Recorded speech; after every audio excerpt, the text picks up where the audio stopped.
Good day, viewers. Welcome to another edition of the Daily Strange Stories. I'm John Brown. Our lead story for today. How Senzo Mchunu wanted to arrest General Masemola, then fire SAPS most educated police officer, General Mkhwanazi. Here is his impressive CV. In the intricate world of South African law enforcement, a complex drama is unfolding, one that involves power struggles, accusations of corruption, and the potential dismantling of crucial investigative units. At the heart of this narrative is Lieutenant General Nhlanhla Mkhwanazi, the KwaZulu-Natal, KZN, Provincial Police Commissioner, who has found himself at odds with powerful figures within the South African Police Service, SAPS, and the government. The story begins with a web of relationships and rivalries among key players in the SAPS. Former Police Minister Bheki Cele, affectionately known as the General, maintains a strong presence in police politics even after leaving his post. Cele played a significant role in the appointment of the current National Police Commissioner, General Fannie Masemola, following a disagreement with his predecessor, Bheki Cele. However, Masemola's alleged closeness to Cele has created friction with the current Police Minister, Senzo Mchunu, who reportedly feels undermined by Masemola. Sources suggest that Mchunu believes Masemola is still loyal to Cele even after Cele's departure from the ministry. So if work is not there, I go home and reflect and see how you go forward. But life has got many streams of life and all that. You can't be kicking the dust when the time has arrived, asking people and worried about it, as if you didn't know that the time will come. As I've said, once it starts, it will have to end. I can just be grateful to the people of South Africa, in particular my organization, ANC, that has given me I never thought, I never dreamt when I was in exile, when I was in prison, I never dreamt that I would be a minister one day. It has come, it has happened. Just be grateful, be gracious, be humble, go home and keep quiet, don't move around making noise. Adding another layer to this complex dynamic, Mchunu is said to be close to Masemola's deputy, Shetrek Sibiya, potentially positioning Sibiya as a successor to Masemola. Amidst these power plays, General Mkhwanazi has emerged as a central figure, particularly due to his role as the convener of the Political Killings Task Team, a unit established during Cele's tenure to investigate political assassinations, many of which occur in KZN. Mkhwanazi's relationship with Masemola has been strengthened by Masemola's support for this task team. However, Mkhwanazi's outspokenness and accusations against Mchunu have put him in a precarious position. Mkhwanazi has publicly accused Mchunu of interfering with police operations and attempting to protect criminals being pursued by the task team. On the 31st of December 2024, the Minister of Police, Mr. Senzo Mchunu, issues a letter to disband the Political Killings Task Team and to suspend the filling of vacancies within crime intelligence.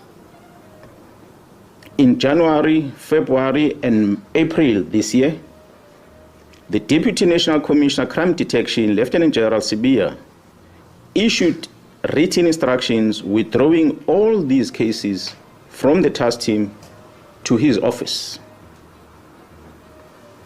On the 14th of May this year, 2025, the task team arrested Vusi Muzi, who is also known as Cat Matlala, for an attempted murder ×3. He has also stated that he does not report to politicians, a statement that Mchunu reportedly views as defiance of his authority. These accusations have led to a significant rift between Mkhwanazi and Mchunu, with Mchunu reportedly seeking to remove Mkhwanazi from his position if given the opportunity to appoint a new police commissioner, since a minister cannot fire a provincial commissioner. Further escalating tensions, Mkhwanazi has accused Sibiya of being a criminal, deepening the divisions within the SAPS. The Minister of Police invited and facilitated the peace talk between myself, the Provincial Commissioner of KwaZulu-Natal, and the Deputy National Commissioner, Lieutenant General Sibiya, in his office, in his house, State House, official residence in Pretoria. The purpose of this invitation was to try and create peace between myself and the Deputy National Commissioner. It was unprecedented. I've never seen in my life The National Commissioner was present, but he just kept quiet because it was not his meeting. The Minister of Police felt that he must make me and General Sibia to find peace. Surely, there can never be peace between a criminal and the police officer. Adding to the intrigue, General Mkhwanazi boasts an impressive educational background, making him one of the most educated police officers in South Africa. His credentials include a BTech degree in policing, a national diploma in police administration, an MBA from the University of Johannesburg, and an LLB, Bachelor of Laws degree, making him an admitted attorney of the High Court of South Africa. He also possesses specialized training in counterterrorism, tactical response, and bomb disposal. His extensive professional experience includes serving as the head of the Special Task Force, STF, Divisional Commissioner for Human Resource Development, Acting National Commissioner of Police, and currently, the Provincial Commissioner for KZN. Mkhwanazi's career has been marked by both achievements and controversies. In 2011, he was appointed Acting National Police Commissioner by then-President Jacob Zuma, following the departure of General Bheki Cele. However, he was later removed from this position and replaced by General Ramaphosa. Subsequently, Mkhwanazi served as the National Divisional Commissioner of Special Operations until 2018, before being appointed as the Provincial Commissioner of KZN. From an administrative law perspective, Mkhwanazi's public statements against Minister Mchunu and Deputy National Commissioner Sibia could be grounds for his removal, as they may be seen as a failure to follow due process. The President has the authority to remove a provincial police commissioner based on a recommendation from a board of inquiry or a loss of confidence. However, the State Security Agency, SSA, has strongly warned Ramaphosa against doing so, arguing that any attempt to punish General Mkhwanazi will result in national unrest.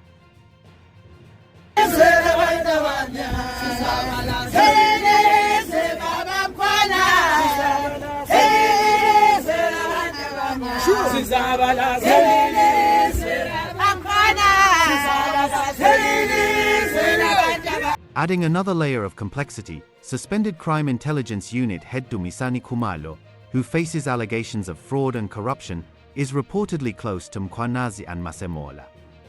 The Investigative Directorate Against Corruption, which is referred to as IDEC, requests the exhibits from the cell phone of Vusimuzi Ket Matlala from the political killings task team, and they download the content of the cell phone.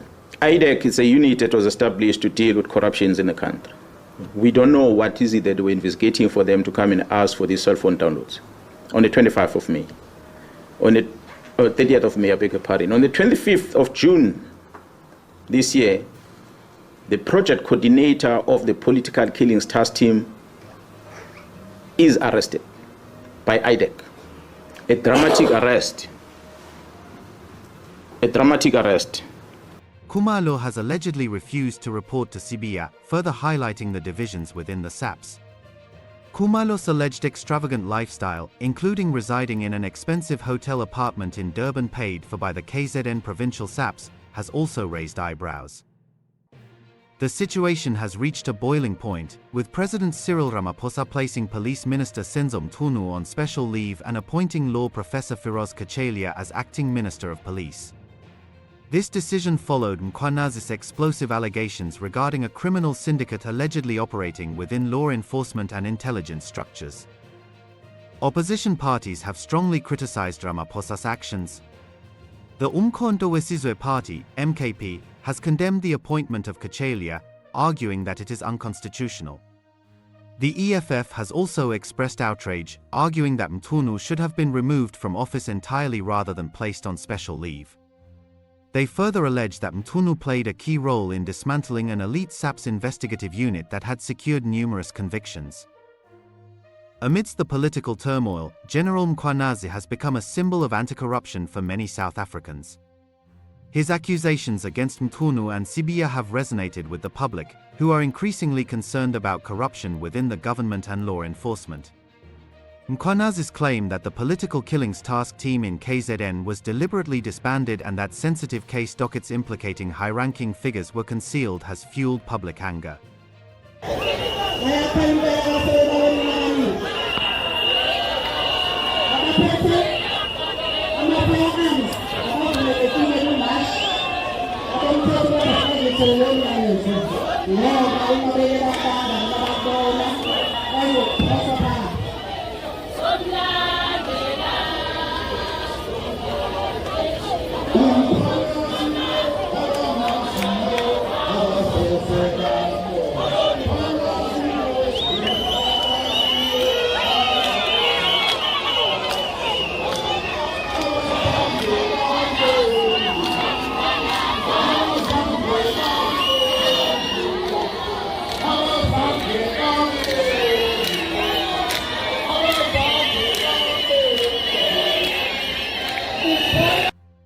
Mkhwanazi's assertion that a sophisticated network is shielding individuals involved in political killings, cash in transit, CIT, heists, the construction mafia, and corrupt procurement networks has further solidified his image as a fearless crusader against corruption. His unwavering stance and his declaration that he is a combat-ready to defend the integrity of the badge, even at the cost of his life, have resonated deeply with many. At least Mkhwanazi still has a firearm. He still has a men and women that he works with. He can still somehow protect himself. There are men and women out there that are vulnerable. They've got no one to protect. So we can't be worried about our own safety. We must worry about the safety of the citizens. So ours is to go out there and lay our life to protect them. That is my only concern right now. Mkhwanazi's rise through the ranks of the SAPS, from a student constable in 1993 to Lieutenant General in 2011, is a testament to his dedication and commitment to law enforcement. His previous decision to suspend crime intelligence boss Richard Mkhwanazi for alleged misconduct demonstrates his willingness to challenge powerful figures, even at personal risk. However, Mkhwanazi's actions have also drawn scrutiny. In March 2024, Mchunu filed a formal complaint with the Independent Police Investigative Directorate (IPID), accusing Mkhwanazi of interfering in the arrest of a correctional services official with alleged links to a drug cartel. Mkhwanazi has dismissed this probe as a smear campaign designed to undermine his efforts to tackle politically connected crime networks. Adding to the complexity, the Investigating Directorate Against Corruption (IDAC) is reportedly investigating possible tender corruption amounting to more than 6.7 million rand against Mkhwanazi and Masemola. Sources claim that Mkhwanazi's recent media briefing was a preemptive strike aimed at mobilizing public sympathy to thwart any attempt by IDAC to arrest him and Masemola, hence Masemola supported him. The case against them involves allegations that they received cash bribes from corruption-accused Inban Kistaya, a Durban businessman who secured the 6.7 million rand tender in 2016. It is alleged that Kistaya was awarded a tender to provide 200 bulletproof vests for ballistic testing at an inflated price of 33,000 rand per vest. Adding another layer of intrigue, Mchunu's defenders argue that his intervention was aimed at preventing possible financial mismanagement. They point to internal communiques indicating that the Crime Intelligence Unit requested a staggering 95 million rand for the Political Killings Task Team. Concerns were raised about the budget allocation and the duration of the task team's existence. As the drama unfolds, the future of General Mkhwanazi, Minister Mchunu, and other key figures in the SAPS remains uncertain. However, so far, the learned KwaZulu-Natal Police General has emerged the winner of the battle. The allegations of corruption, political interference, and power struggles have cast a shadow over South Africa's law enforcement agencies, raising serious questions about the integrity and effectiveness of the SAPS. Now that we have shared with you General Mkhwanazi's impressive credentials and professional experience, which position do you think he should hold in South Africa? Thank you for watching this news video. We'd love to hear what you think about this story, so please leave your comments below. We read them all and appreciate your insights. Join us again in our next strange story. Until then, goodbye.